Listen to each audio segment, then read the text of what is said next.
this is not an easy subject to cover, but from the age of around 5 to 10, I was sexually abused by a family member, my half brother, who's now who's passed away now. For me to even sit here and tell you that, and think about me telling you that 6-7 years ago would have been, yeah. But I feel completely comfortable with that now.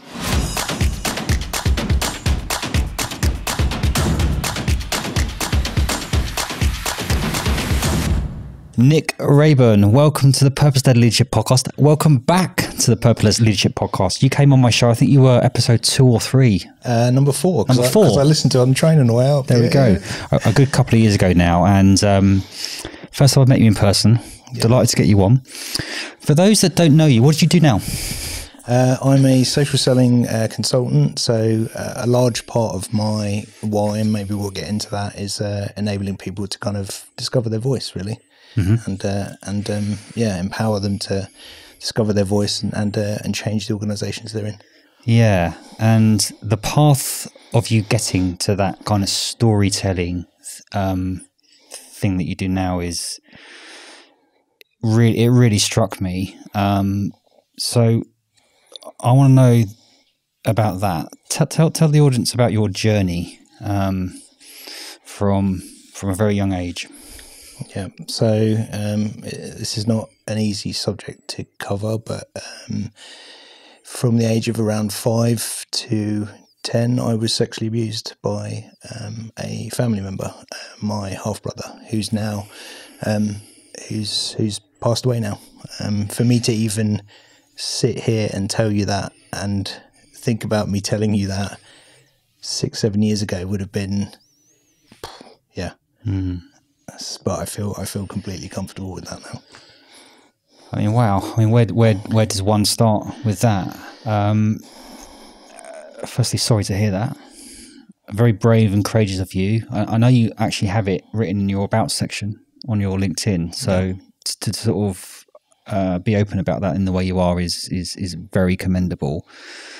I'm not going to say that I can relate to that or understand that, because that hasn't specifically happened to me, or abuse. Everyone's had abuse. Not many people have had sexual abuse. So how has that affected you? It's affected every single facet of my life. I'd be amiss to say that it hasn't. I'm, in a way, though, this sounds weird, but I'm grateful for it. I'm grateful that I've gone through that process, because it's affected my relationship with my wife, with my children, with me, with my business. It's made me the person I am today. How though? It's shaped me into a man. So I don't know if you know this or not, but I'm part of I do some charity work in my spare time with an organisation called the Bandit Brothers. I'd like to give them a shout out. Wow, okay. Here. Yeah, sure. So part of our remit with helping them is that we help young men who are either at risk of going through the prison system or have been through the prison system. And some of the stories from some of these young men are, like, you talk about my story. It's a walk in the park compared to some of the stuff. Some of the stories that those young men have gone through are they are heartbreaking. So I've, as a mentor, I've been through that process myself. So we have what's called a rites of passage weekend, where we go on and basically it's a for want of a better word, it's a journey of self-discovery over that weekend. Yeah. We do a lot of deep inner work, and that stuff has kind of spilled out into the work that I do now. Yeah, I mean, there's never a good age, or a better age, I should say, but the ages of 5 to 10, I mean, obviously you don't have to go too graphic, but back then, what was it like? What was sort of going on? Was anyone else aware of it, or? No, I don't, as far as I know, I don't think anyone else was aware of it at the time. And I think that's part of the power that abusers have over you, is that it's a secret, it's dirty, and it's a secret, and you don't talk about it. So for a long period of my life, I kept that I kept that stuff hidden. I kept it. I kept it from myself. I kept it from my wife. And I think that's, well, I know for a fact that's where my empowerment comes from now, in helping other people discover their voice and you know, use it, because mine was muted for a long time. So did it suddenly stop then? And how did it, how when it stopped, what did you then do? Did you just keep it secret for years, or what happened? Yeah, I just I think I mentioned this to you when we did the podcast previously, but I buried it. I buried it so far down inside myself, and I think the best way I can describe it, as I have before, is it's a bit like putting a monster in a cage. It just sits there and it gets bigger and bigger until it comes out sideways, until it comes out in ways you don't even expect, which are horrible. And so I knew when my daughter came along, I went through a really emotional phase with her, and I thought about joining Band of Brothers at that time, and it wasn't until my son came along and I was like, right, I need to do something about this and really kind of address it, and that's when I joined Band of Brothers. And so what was it about your son and or your daughter that sort of changed you in that regard? I didn't want to, so obviously part of kind of experiencing trauma is, like I said, if you kind of repress it or kind of push it down, it comes out sideways. Like I a lot of the time I get very angry over the slightest little thing. Like if someone touched my daughter, for example, I'd get really kind of defensive around it for obvious reasons, which wasn't obvious to me at the time. And when my son came along, I was like, I don't want to. The trouble with trauma and intergenerational trauma is it gets passed down the line. And I was like, I don't want this. I don't want what's happened to me to affect my children.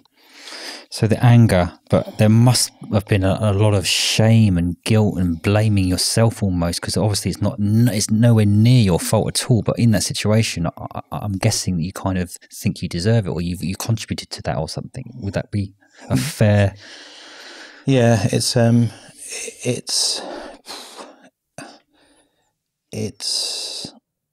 you feel like you're kind of you're kind of keeping someone's secret, and you feel there's guilt and there's shame around that, huge amounts of shame, and especially you know, as a man, it's you just don't you don't talk about that stuff. No, not at all. So how has that played out then? Because I think the power of telling your story, I've always believed the power of telling your story is so underrated and so underestimated. And everyone who knows me knows that I tell my story on a regular basis. I say it to my potential clients. And I've been accused in the past of, oh, come on, play another record. You say it too much, you're too early, and all this kind of stuff. And I disagree with that to an extent, because my story doesn't define me, but my story is part of my life. So why on earth should I in any way water that down or be afraid of it? Everyone's got their own right and their own opinion on that. But what's your thoughts on sort of storytelling, but being, you know, within 30 seconds you've told us about that, which is, again, I think is amazing. But I think people can get different opinions of that, as in, why do we have to say that straight away? Are we looking for sympathy and all that kind of stuff? When I tell my story, my intention is to A, it actually helps me, it's quite therapeutic, and B, my intention is to help others with that. And I can really feel that with you. Yeah, it's empowering for me, and it's empowering for the people around me. It's, you know, if I can be that strong or as fearless for myself, then I hope that other people can kind of step into that space as well. So, you know, the mentoring side of stuff I do with the young men I help, it's you know, when you're kind of modeling that, and I do this a lot with the young men that I mentor, it's like they may have gone through something kind of similar. When you open up to them about that stuff, it creates a space where it's like, I see you, basically. And that is beautiful when that happens. And for those listening, I hope you don't mind saying, I can see that you've got some tears in your eyes and you're starting to cry now, which I think is very powerful and very strong. Can I ask why you're crying? Because it just, I think about the work. I think about how what I've been through helps. It helps other people. It empowers and helps other people, and that is, that's I believe in. This is going to sound a bit kind of woo woo, but I believe in kind of like universal balance, and I think sometimes these things happen so that you can balance it back out. It's happened for a reason. So in order to balance that back out, I need to. It's a core driver of who I am. I need to not fix other people, but help them see that there's that capability inside them. I mean, I'm getting goosebumps listening to this, because we've all got adversity, and your adversity is heinous. It's awful. I can't even think of the words to describe it. And then you're saying there's people out there who've got worse adversity. There's always someone's got worse, but we cannot underplay or downplay what's happened to you.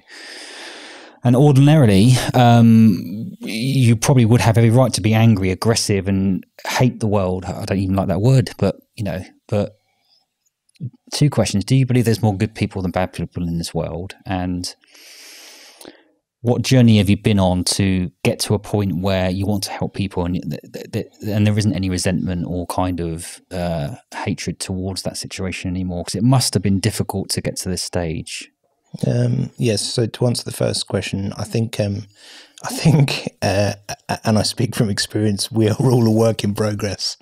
So, I think I said this before on the previous podcast, but I liken your, this story that's inside you to a dragon. And I think in Western philosophy and Western storytelling, the dragon's always a thing to be kind of battled and fought against. But in Eastern philosophy, it's a part of you, and it's supposed to be integrated. Wow. And that's the work we do. It's like the even the dark parts of you, the parts of you you're kind of afraid to look at. That's where some of the gold is. That's where the magic happens, mate, isn't it? And I think this is a really, really important point around. Rightly so, some people dealing with the trauma they've had to deal with would drink or gamble or go and do stuff. And I think we can't blame people for doing that, but ultimately that isn't going to fix you. And it's not about you being fixed. It's about having the courage, I think, to step into that darkness and embrace those feelings. And, I think,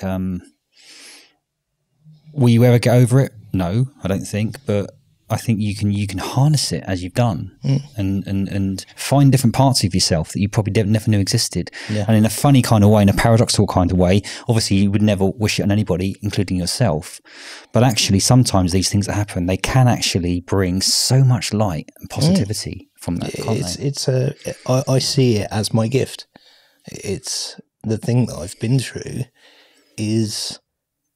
It's my gift. There are very few people that can do what I do because of what I've been through. Yeah. So that to me is it sounds weird, but I'm grateful for it.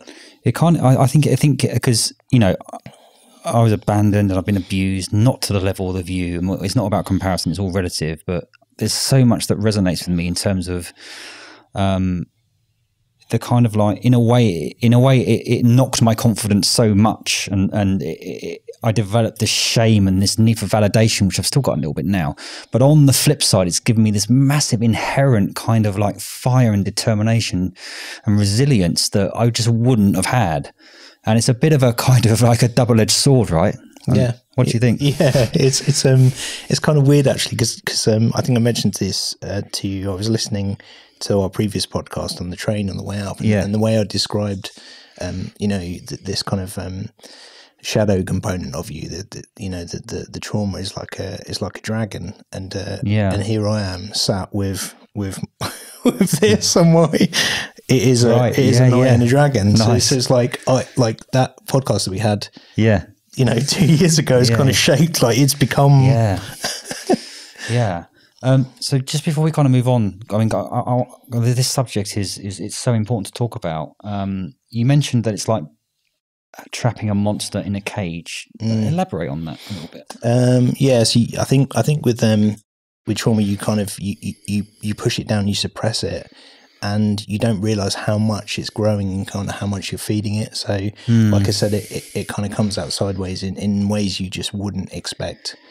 So has it affected things like your relationships or all that kind of stuff? Because when it happened to me, you're right. How it came out with me was I would jump into relationships really quickly, or and then jump out of relationships really quickly, or strange things like that would happen to me. Yeah. So it's taken me a long time to kind of identify these, but I've got some huge core values, and trust is one of them for massively obvious reasons. Yeah. And it still hurts when someone breaks that trust or abuses that trust. Right. It's like that's an old wound there. So. Yeah, it's kind of I get that when someone's disingenuous or tries to do me over or something, or is kind of, or uses me in a way.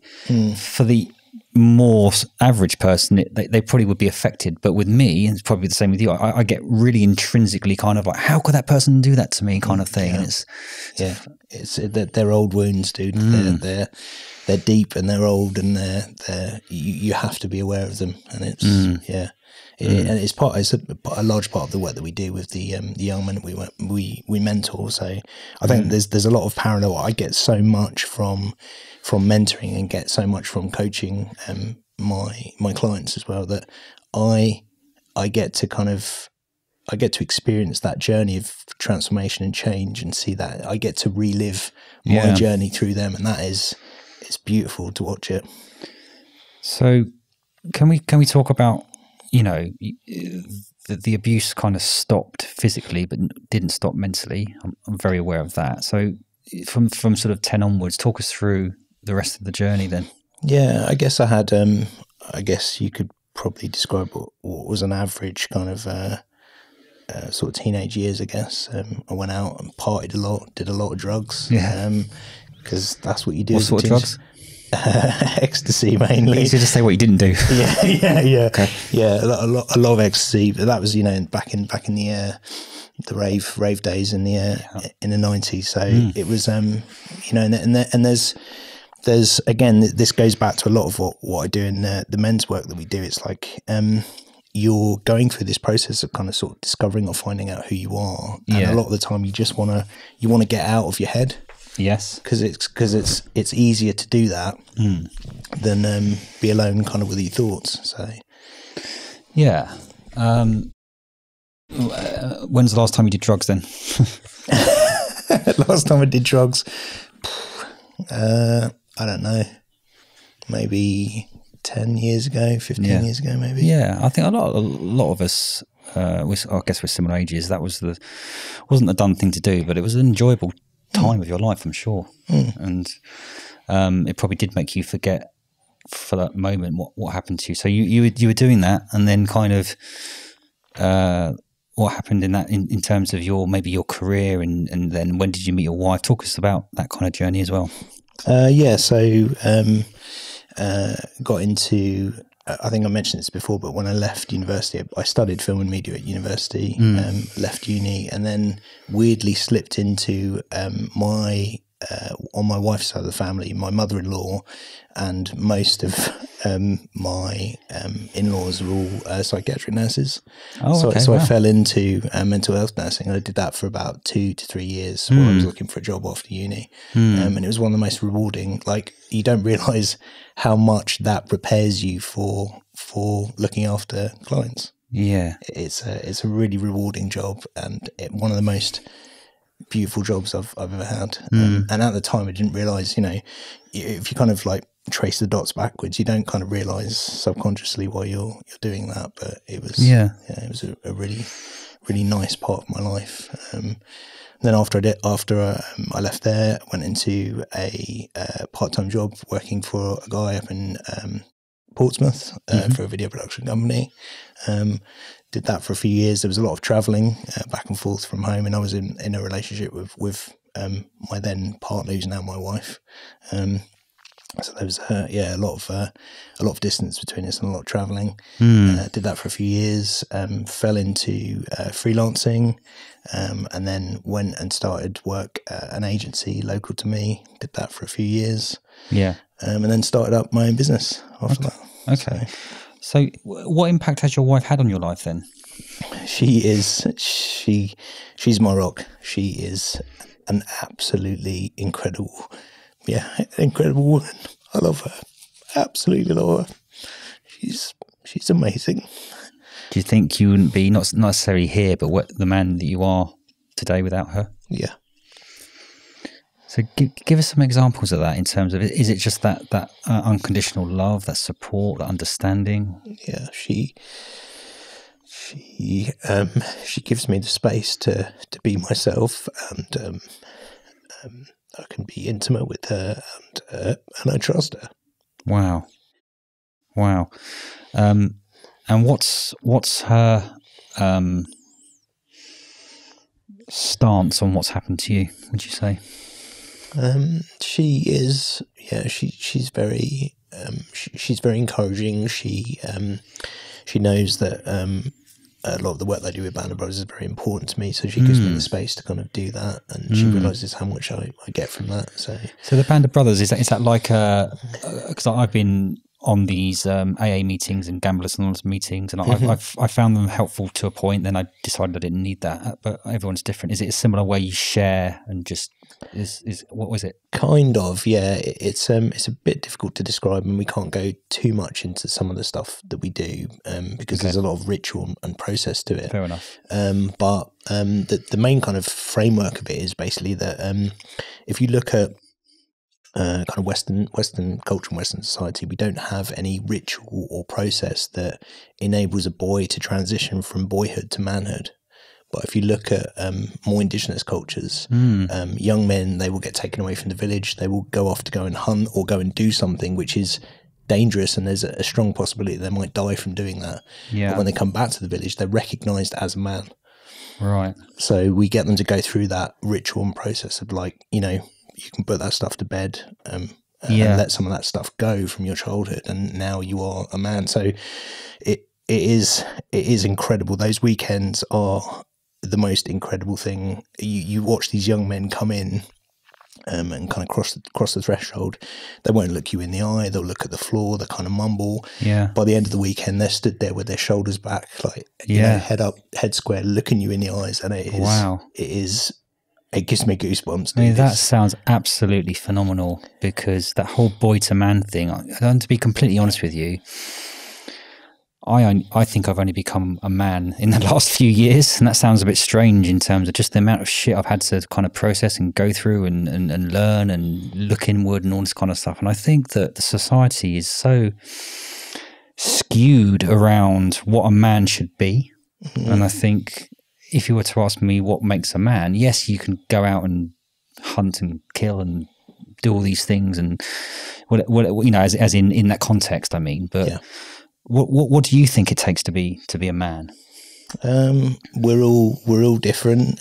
We laugh, we cry, we feel. We use a lot of frameworks in the, and I can kind of talk about this, but we use a Jungian framework in the Band of Brothers, which is King, Warrior, Magician, Lover. Oh, right, yes, I've read some of this stuff. It's amazing. Yeah. So obviously the people that don't know, and I might get this wrong, but your king, your sovereign is your kind of true north. It's like it governs all the other directions. It makes the decisions. Yeah. You've got your lover, which is the emotional part of you. It's your you know, relationship, sex. It's the gooey emotional part of you. I'm very aware that I'm very much a lover a lot of the time. Not a fighter. No. In fact, yeah, you're right. So and then the warrior is your doing energy. And your boundary energy, it's what you'll say no to, what you'll say yes to, and what you'll focus on and get done. Right. Okay. And then your magician, I'm very heavily a lover and magician, not so much warrior, but your magician is your thinking energy. Yeah. So it's how you process thoughts, how you plan, how you strategize. It's what percentages of men do you think would listen to this and go, God, whatever, mate? And what percentage of men do you think, fucking hell, that sounds awesome? I can't answer that, but to have some kind of system or framework that and we know it works, because 80% of the young men that we put through this process, they don't go on to reoffend. Oh, so is it offenders mainly that you? Yeah. Oh, wow. Okay. Yeah, mainly offenders. Even better. Yeah, but and that's why Band of Brothers was set up initially, because if you look at the fringes of society, most young men, there's a reason why they're angry, and no one's ever given them the space and sat there with them to listen to this. So some of these stories, dude, they are heartbreaking. And when you give that young man permission and space to hear his story, it's cathartic, it's healing. I'm sure there was a documentary or film out, I think it was called something like Band of Brothers, and there was the people that were going into prisons and doing this kind of thing where they just got these hardened criminals, murderers and all this kind of stuff to just literally cry in front of other men and just talk and just be open. And it was just so powerful to see that. I've got one of our family friends. She worked out in New Zealand, and she worked in mental health in prison systems. Yeah, with a lot of the gangs over there. And she was like, they're all just big boys, pussycats, really. Yeah. That just don't know how to manage their emotions or regulate their emotions. Yeah. And you talk about the monster in the cage. They've got monsters in the cage, and they just don't know. Probably don't even mean to do what they do. Not we're justifying it, but I just think there's so much space for the work that you're doing. I think that is it quite an intimate, small thing. Are you looking to go big with it, or is it more a question of? Yeah. So that the charity, what they do in my spare time with the Band of Brothers, we are nationwide. We don't have that many chapters. So there's one in Eastbourne, there's one in Oxford, one in Manchester, one in London, one in Cornwall. Yeah. So even if a man or woman, but talk about men, haven't offended or been in trouble with prison, I think, where do you feel men can be helped, or what advice would you give to men in terms of? I just think the society and the way that it is at the moment is that you have to go out and earn the money and provide, and that's fine. That's what men do. But I think it can be quite a lonely, daunting place, I think. So, and there's way more male suicides than there is for women. I just think some dudes have it hard. And what advice would you give to a man who might be struggling, or woman, or who might be struggling with their mental health, their well-being, their purpose, their previous trauma, whatever that looks like? I would say this is not an easy path to walk, but looking at getting help, talking, opening up, just a tiny bit, and expressing how you feel. So one of the things that we do that when we're in circle at Band of Brothers is, and again, this is beautiful, you'll sit there with 20 men and we do what's called a check-in. So we'll just check in how we're feeling. Yeah. To have 19 other men just sit there and listen to you is it's incredible. Just sit there and listen to you, how your day's been, how you feel, whether you feel like crap, whether you feel good, bad, indifferent. It's amazing. And there are very few spaces in modern society where we have areas like that where we can do that. At what point do you think you went from man to boy? I still think there's a lot of boy in me. always will be, I reckon. Yeah. For obvious reasons, but I've harnessed that energy in a positive way. But definitely, obviously, having children was a big one for me in terms of you feel like a man when you've had a child. Absolutely. There's a huge burden of responsibility there. But definitely going through the rites of passage, because the older men, the mentors, us guys have to go through that process too. So there was a lot of deep work, hard stuff I had to do over that weekend, which was just before we go on to the next point. When you say deep hard work, give us some specifics on that. Actually, I can't. It's difficult because I can't go into too much of the specifics. But yes, it's around my trauma, and we do you've probably heard of shadow work before, of course. So we got look you. At Right. It's a lot of that. So because people are scared to do that. A lot of people. They say stop going back over this stuff, stop making it, but I always believe unless you process it, you can't get to that next level. So for me, I think taking 4 or 5 steps backward to go 15 forward is the only way you can get where you need to get to. Yeah, and it's always going to be there. It's always sat there on your shoulder like a little, you know, a little thing, and you have to be aware of that. You have to be conscious enough to realize, like, why did I just do that? Was that me, or was that something else that's kind of triggered? Well, brother, thank you so much for opening up, and you know, we can go back into that later, but I really commend you for being so open there. Let's talk about LinkedIn, shall we, for a bit? Yeah. The joys of LinkedIn. It's, as we both agree, I think a brilliant platform where we've built businesses from it, we've built friends from it, we're having podcasts from it. Yeah. In your opinion, what's the good, bad, and ugly, for want of a better word, of the LinkedIn landscape at the moment? Well, I see us two, we're old school. We've been on the platform for a long time. I've seen a huge amount of change on the platform over those past 4 years, I guess. Yeah. But I think when I was on the platform near the start, around kind of lockdown, it was, for me, that was kind of peak LinkedIn, because it was very, a lot of the content was very humanized. It was very, there was a lot more kind of personal content, and you got to find out a lot more about the people that you were potentially doing business with, and that to me was beautiful. And I think it shifted quite dramatically more into, like, the seesaws swung more the other way in terms of kind of expertise led stuff now. So I agree with you, because I mean, when 3 years ago or even 2 years ago, there wasn't really any selfies. It was all text mainly. There's some carousels and wasn't there, but now it's obviously selfie crazy. But I think personal brand, it's awash with creators telling us how to write the ideal LinkedIn post. And I not going to criticize that too much, but I think that I've deliberately stepped away from that kind of feed and tried to populate my feed with my target audience. Yeah, because I think that's important. And when we're told to comment on everybody's post as much as possible, I think that's good advice. But I would prefer to comment on my target audience's post as opposed to just anyone's post. So I just think that even I've been guilty of posting the occasional post just for likes. Yeah, and I got sucked into it like everyone else does.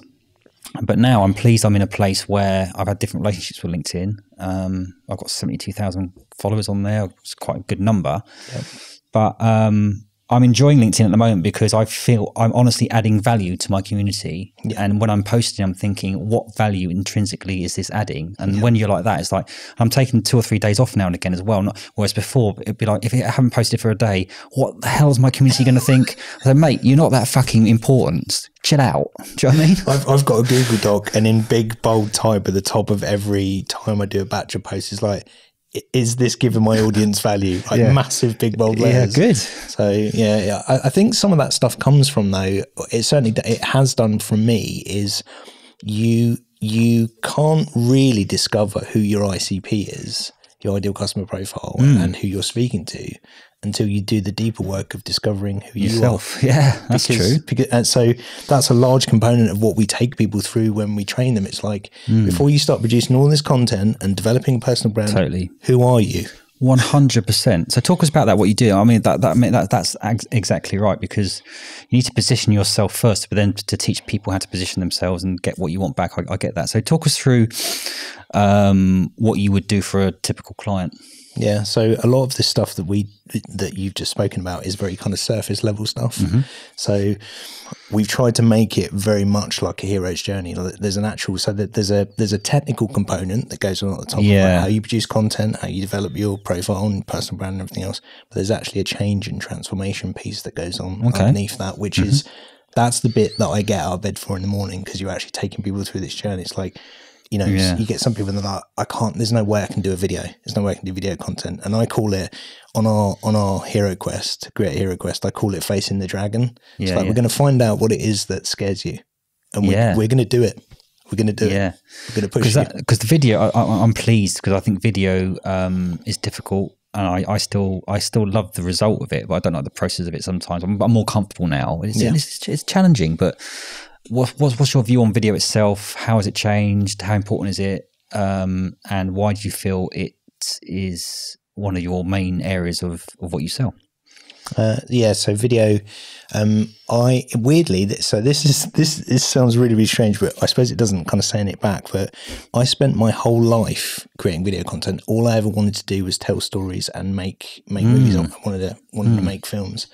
And when I went through that process, when I went through the Rites of Passage weekend, I almost felt like, I said this to my coach the other day, Rob. I was like, it's almost like I felt like that I had to put that part of myself to bed. So it's the child part of me that when I produce video and I'm having fun and I'm in my joyful space and I'm a bit wacky and playing around, that's the little boy in me. So I felt like I had to I was like, okay, that part of me is not dead, but I feel like I've kind of moved on from that. Right. So it felt weird to me to make any more video content. Yeah. And I actually picked up a camera, like Rob encouraged me to pick up a camera a couple of weeks ago, and I did it for the first time for about a year. I hadn't produced any video content. I picked up the video and picked up the camera and made a video, and I was like, this feels really weird. Because I was creating from, I think previously I was creating from a place of kind of almost pain. So it's like, in order for me to kind of deal with that trauma, I was accessing that child part of me and having fun to kind of move through it. And now that I feel like I'm healed, I was like, I don't feel like I need to access that energy anymore, which sounds really weird. No, it doesn't. So I think what I'm getting there is that you wasn't really yourself. You was putting on a mask or something to kind of protect whatever happened, which is an interesting one. So what do you think the difference is between kind of that version of Nick and the version of Nick now, would you say then? I'm definitely a lot more mature, a lot more introspective now. But I still feel I need, like, that part of me, that little boy part of me is where I get my joy from. That's my creative energy. Yeah. That's No, I think that's important, because what's happened to you ordinarily would suppress that little boy, and you can't be a little boy who's cheeky and all this kind of stuff. And I think to reharness that little boy must have been a real moment, right? It's probably still happening. It was, yeah, it was. Yeah. It was, to access that energy it feels strange, but in a good way. So I'm kind of, where previously I was kind of accessing that energy from a place of pain, I guess. Right. I'm now accessing it more from a place of joy. So and love. Yeah, and love. Of yourself as a little boy. So it's the best way I can describe it. It's almost like trying to learn how to walk again. Well, I think you're parenting yourself, aren't you? Yeah. Yeah. That's how I kind of was. I've had different counselling and different coaches who've put me in a different sort of situation or meditation or trance or stepping back in NLP, and literally as a father talking to my younger self and telling myself, Chris, I love you, you're accepted, and kind of like parenting myself, because I didn't have that. Yeah. And I think people who've gone through trauma will understand what I'm saying and understand what you're saying. And I think that's the deep work, isn't it? When you're really going into kind of like, because it doesn't matter how old we are, we're still a little boy inside or little girl inside anyway, aren't we? This is all of this external stuff is just layering that we put on for, and that's the, I think that's the bit that's the magic. I think that's where my gift is kind of recognizing that in other people and pulling that part of them out of them, because I see it so clearly in other people. So that's part of your voice, and helping them access that energy, and it's magical. It's the most incredible. You're almost telling yourself you're allowed to be a little boy. It's okay. Yeah.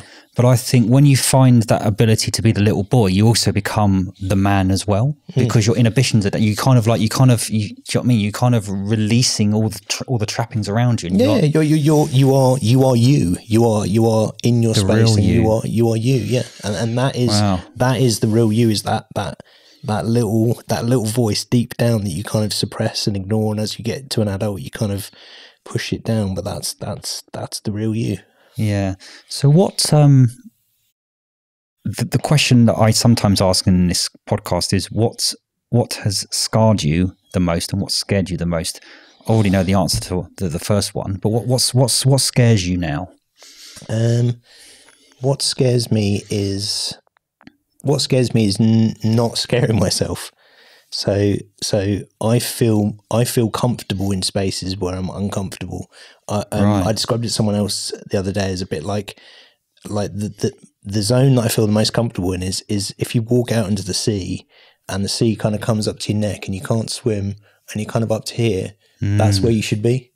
And that's where I feel comfortable, because for most of my life, that's how, in that space, in kind of highly stressed environments, toxic environments, I felt comfortable in those environments because they were normal, they felt safe. But for me now, it's when I know I'm pushing myself and I'm in a kind of growth phase, it's like I'm just at the edge of my capability. So what examples would there be with things like public speaking or whatever? Or? Yeah, public speaking. So I last week I submitted a video for TEDx. Oh, wow. Congratulations, hope that goes through. Cheers, dude. Yeah. And I'm absolutely crapping my pants. Well, you speak. I literally submitted mine about 10 days ago as well, and I've told it on a number of podcasts. It's one of those things where I literally would shit a brick, but I so resonate with it. I think it's one of those things where we just got to fucking do it. Yeah. Do you know what I mean? Yeah. Stop talking about it and just do it. I think I described it to someone as it's not something I need to do. It's something I have to do. Yeah. I have to do this. Yeah. That leads on to kind of like, have you got any regrets? And the answer I always say to that question, I prefer to regret something I've done that I haven't done. I think you're the same. What you don't want to do is, I wish I did that. It's like, because it goes back to that thing about harnessing that boy and that kind of stuff. Ultimately, what I've learned from my trauma only recently now is that we're all fucked up in some way. Nobody's bloody perfect. We're all winning it to an extent. And actually, you don't need to put anybody on a pedestal. No one's superior. No one's inferior. And it's kind of like when you realize we're all just human beings, I think that's when the peace comes a little bit for me anyway. What do you think? Yeah, absolutely. And it goes back to, what I was saying about sitting in circles with men. Some of these men are the most incredible men you've ever met, and you just wouldn't know that unless you actually sat down and gave them a space and talked to them about this stuff. So yeah, I feel blessed. I'm in an incredible space in my life and with my family and with my business where I'm happy. Yeah. What makes you happy though, specifically? I get a lot of joy, like I said, from coaching. Opening up and recognizing those elements of people that are the wounded part of me. So what do you want left to achieve in your life? What's the future looking like for you at the moment? I don't know what the next steps are, next goals really.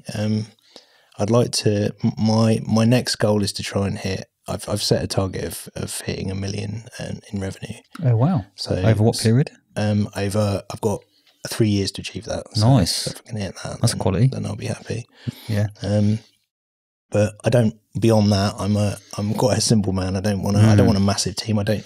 People want different things. I don't want millions of pounds in the bank. I don't want a massive company. I just want. I want enough revenue to keep my family happy, and potentially one of my dreams I've had for a long time is to build my own house. Oh wow, that's exciting. Yeah. Yeah. So how important do you think, because this is the Purpose-Led Leadership podcast, and I think purpose is one of the most underrated things that people get understood about. I think purpose can move and shake. How much importance do you put on purpose, and what would you say your purpose is? My purpose is to encourage and create space for people to find their voice. Love that. I actually did it the other day. It's been kind of fermenting for about 2 years, but my a lady I'm working with, Liz, she actually got me to write my mission statement, and it sits on a whiteboard next to me on my wall. I actually did it as a post the other day. So it's to empower people to discover their own voice. Okay. And you mentioned anger before. What makes you angry, if anything, at the moment or in your life? Anger's an interesting one because those archetypes that I talked about earlier, the king, warrior, magician, lover, you actually access the warrior archetype through anger. So the magician, I think, is fear, the lover is grief, and the warrior is anger. Okay. So I find it very difficult to harness my warrior. I can only do it in sustained bursts. Like some people are very much warrior. Yeah, yeah. Like they can be in that space and they're like, come on, let's get stuff done. So you're saying like, appropriate anger, right? Appropriate anger, focused, right. appropriate anger. Yeah. So there's a difference between, you know, anger that's uncontrolled and comes out sideways, and focused, like using it as, a focus. And you have a challenge with that, do you? Massively, yeah. It's huge for me. So what happens? Do you mean that you don't have appropriate anger, or you don't know how to express the anger in the right way?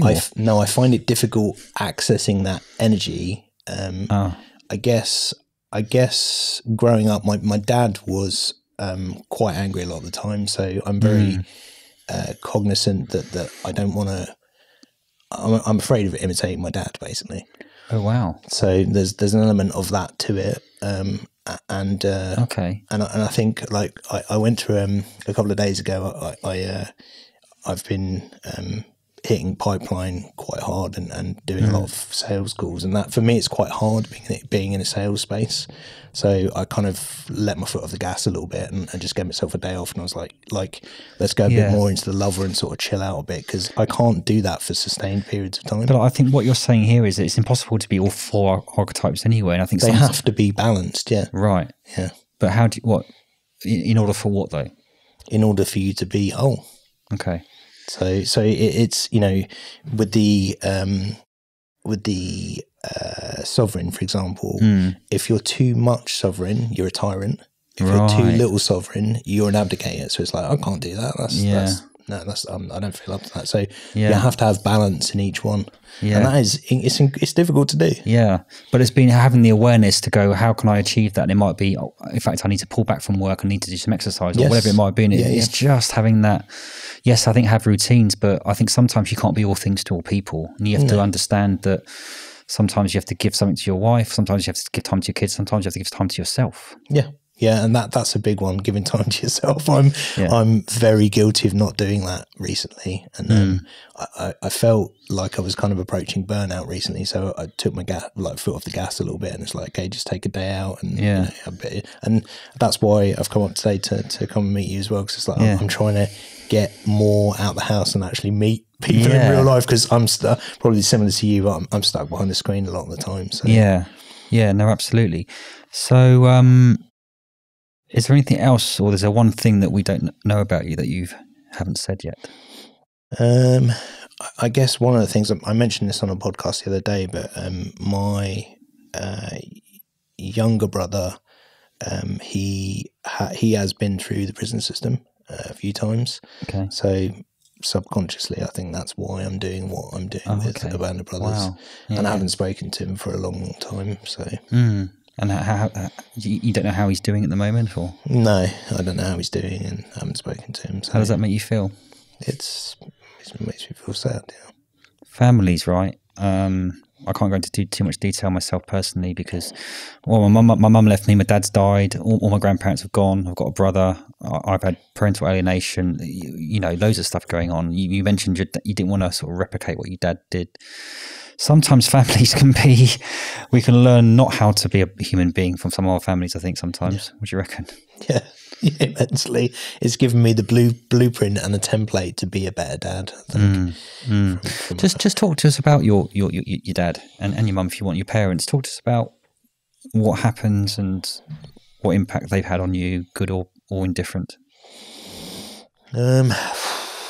Yeah, that's a whole barrel of difficult to discuss, I guess. I've always had a difficult relationship with my parents. I guess there's maybe an element of blame there from me when I was younger, of like, you know,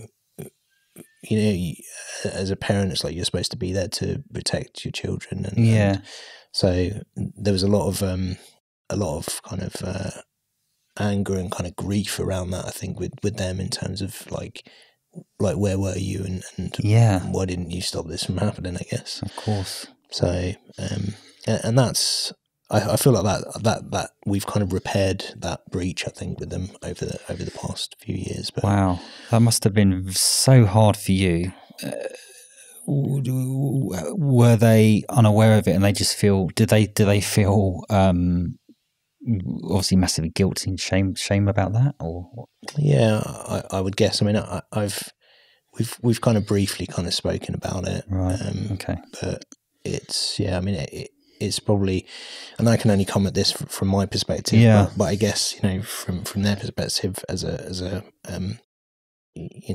parents, it's like I have to kind of empathize with them and think, well, how would that be for me if? Yeah.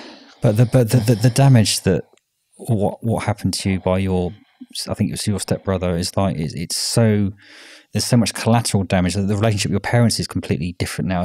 And it's just well, this is what I was saying about that kind of intergenerational trauma piece. It's like something happens and then it affects you and it completely messes you up, and then you completely mess up your kids, and then your kids are messed up, and then they mess their kids up, and they mess their kids up, and it just carries on. And that cycle just keeps on repeating itself.